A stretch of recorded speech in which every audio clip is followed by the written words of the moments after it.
Olá a todos, meu nome é Pedro Rezende Landa de Assis e eu estou aqui hoje para falar sobre o ácido abscísico e como ele ajuda na sobrevivência das plantas.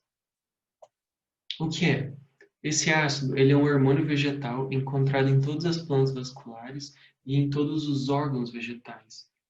Ou seja, ele está desde o ápice radicular até o meristema apical caulinar. Esse hormônio, ele tem várias funções, mas ele atua principalmente protegendo a planta contra estresses ambientais, ou seja, calor, alta salinidade, frio. Mas hoje o nosso foco vai ser sobre o estresse hídrico, a falta de água. A função está relacionada ao tipo de resposta desencadeada, podendo ser rápida ou lenta. Ambas dependem do estágio de desenvolvimento da planta e do estímulo do meio ambiente. Nesse caso, a falta de água leva a planta a aumentar a produção do ácido abscísico. Com a concentração maior, principalmente nas folhas, ocorre então o fechamento dos estômatos. Essa resposta rápida, porque ela é dinâmica. Abaixou o nível de água, aumentou o nível de ácido, fechou os estômatos. Então, você diminui a transpiração e diminui a perda desnecessária de água. Enquanto na resposta lenta, existe essa carência de água, essa exposição ao estresse hídrico por muito tempo, de uma situação prolongada. Então, você vai ter expressão de genes específicos que vão levar ao desenvolvimento de sementes e tolerância de secação, ou seja, vai preparar a planta para esse desafio de carência de água.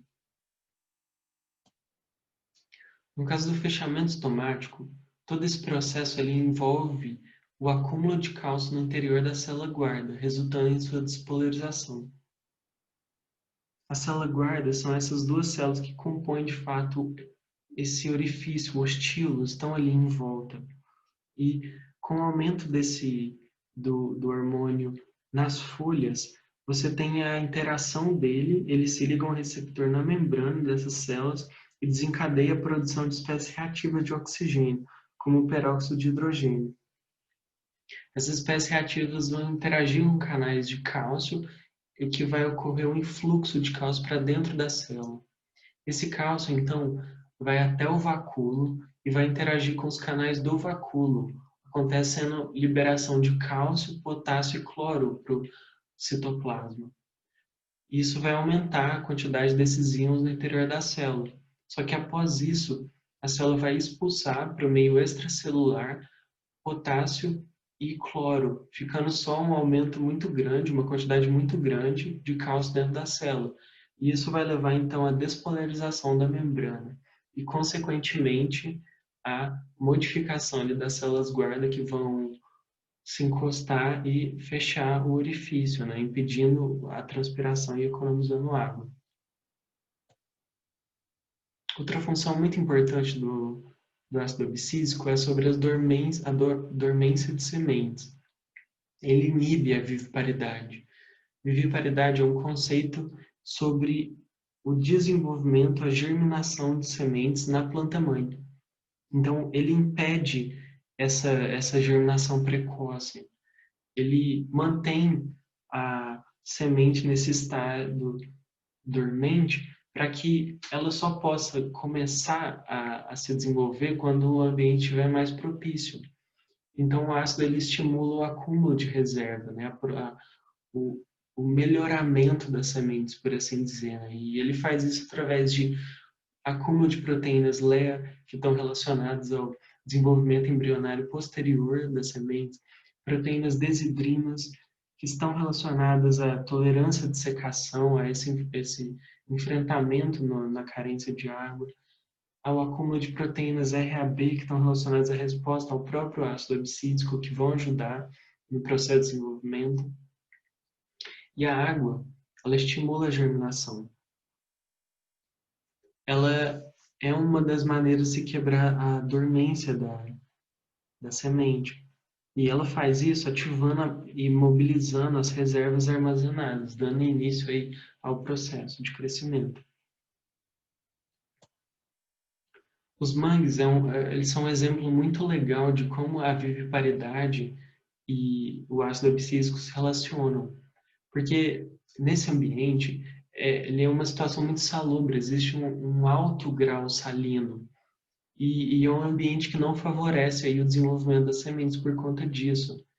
Então, a viviparidade é especialmente interessante para essas plantas, porque a semente já dá início ao seu desenvolvimento de forma precoce na planta-mãe. Então, ela está ali se desenvolvendo, fazendo aquelas primeiras etapas, se transformando numa plântula, ainda na segurança ali do ambiente da planta-mãe. Então, ela só se liberta da, da planta-mãe quando ela já está no estágio mais desenvolvido, mais preparada para enfrentar esse ambiente de certa forma hostil. E é interessante por conta disso que essas sementes elas apresentam baixa taxa de ácido abscísico, então o hormônio ele não vai impedir o desenvolvimento delas como faria normalmente. Então acontece aí esse desenvolvimento precoce que ajuda aí na propagação e manutenção da espécie dos mangues. Outra função importante é como regulador positivo de senescência foliar. Antigamente se acreditava que o ácido abscísico ele estava relacionado diretamente com o processo de abscisão, que acabou ficando o nome aí, que é a queda, né, de folhas e frutos. Só que se descobriu que não, na verdade ele precede ao processo, mas o nome ficou. E ele age, na verdade, como um intensificador, não como a causa. Ele, na verdade, trabalha em conjunto com o etileno, que é o principal hormônio aí nesse processo de queda das folhas, né? Então, os níveis do ácido abscísico, eles aumentam sob estresse ambiental, né? Que muitas vezes leva à queda das folhas. Então, isso foi uma das funções importantes do ácido abscísico. É um hormônio muito importante, inibidor, trabalha em conjunto com outros hormônios, como o etileno, as giberelinas, para manter aí a homeostase das plantas, manter o ciclo, ajudando no processo reprodutivo, mantendo a dormência das sementes para quando é necessário e sendo aí um componente essencial para perpetuação das espécies de plantas. Essas foram as minhas referências que eu usei para fazer esse trabalho e muito obrigado.